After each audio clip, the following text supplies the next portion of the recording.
Next we have, I think, our main character. This is Simon. This is the final animation rig that we created for Simon. So we wanted to make sure we had a full turnaround produced for the character. There's 8 different views of the character. We've got profile, front view, 3/4 side, 3/4 back view. And Simon, there in animation, there's characters that are floppable because they look the same on both sides.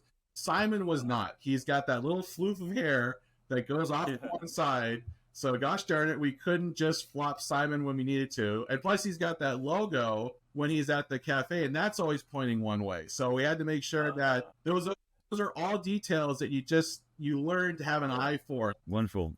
So you mentioned expressions. The next slide that we have is artwork for the many different moods for Simon. Can you tell us about how this is used? And so inside of it, we have all these different expressions, and this was kind of like a sheet for the animators, for the storyboard artists to look at and be like, okay, how does Simon look when he's angry? How does Simon look when he's scared? How does Simon look when he's shocked? And this was all that was inside the model, but this was a nice just visual, so you don't have to go digging around. You can just be like, I'm looking for angry. That's how Simon's supposed to look when he's angry.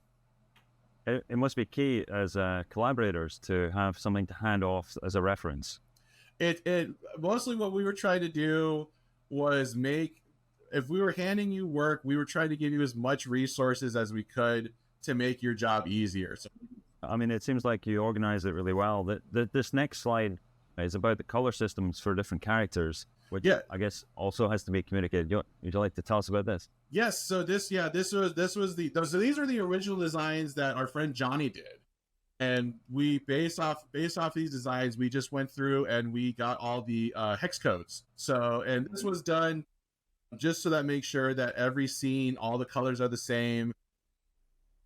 And when we were designing the characters and building the character assets, these were all done so that once the rigs were finished, we could compare them to these ones, make sure like this is the right color, this is Jay's right color, this is the color for her dress. I'll make sure all the colors are correct. But also this is handy because then when we were sending off designs for backgrounds, we were able to set up a color scheme, but we had color combinations that we used because these are the characters that were going to be the foreground for the most time. So then when we did the backgrounds, we want to make sure the backgrounds are fun and colorful, but also the characters aren't getting lost in them. So then we could create color profiles for the background artists so that when they're painting their background, they know what colors to use and what color the characters are. So all that information then helps the artist that's working. That's amazing. So much involved. There's a lot of thinking. Yeah, there's so much more that's involved in it than you think. Yeah, there is a lot. So upcoming, we have some slides that are sort of rough versions of scenes and kind of more rendered versions. And I think this maybe speaks to what you were talking about having to plan out the environments and making sure that every environment is working well. Yes. So this was Simon's bedroom, correct? Yes. This was the initial sketch I did on Simon's bedroom. I think I did this on my iPad in a meeting, and we were just talking about, the discussion was, because we were talking about like, what would Simon's bedroom look like? What does he look like? So we're like, well, he's got to have posters. He'd have posters of pop stars. Because at this point, this is his room before he's become a drag queen. You know, he's out and gay, but like, what does his bedroom look like? So we want to like, okay, well, maybe have some stuffed animals. He's like all these different things. Like, what would his alarm clock look like? All these ideas. This was just a fun visual of like, okay, here's how we think the shot should look like, and kind of all put together. And yeah, this is what we started with. And I'm going to go to the rendered scene now. I guess it's very important to have those details tell a story, right, as well as the character. Yeah, and one of our animation artists, she did this gorgeous, you know, brilliant background based off of that crummy sketch I sent. I don't know how she did it, but she took that messy sketch and then she did these gorgeous posters and really made this whole background felt like a room that someone actually lived in. So you've got a certain number of backgrounds or settings that need to do a lot of work in the movie.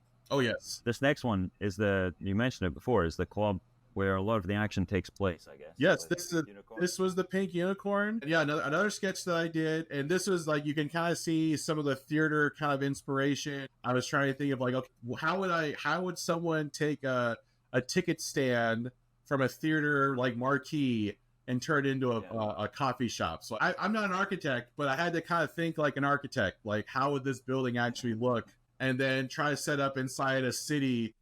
This is all based inside the fictional town of Tuckerton in Anywhere USA, and just like, okay, like what's Anywhere USA look like? What's the, maybe there's some mountains or some hills. All these things just like trying to like, okay, what is that going to look like? When you're working in an animation process, you're collaborating. You're going to collaborate with your director. So in this case, I was the art director. So Karen and I, we would go back and forth, and she'd have notes for me.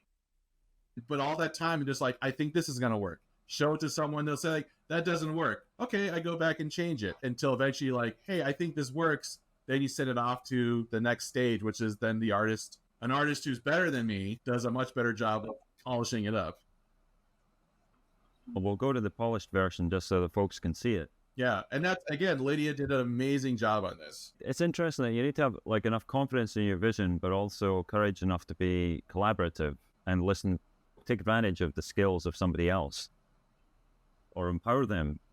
Another way to put it is to kind of get them involved in making it better. Yeah, and I think what really helped was I've worked with artists in so many different ways.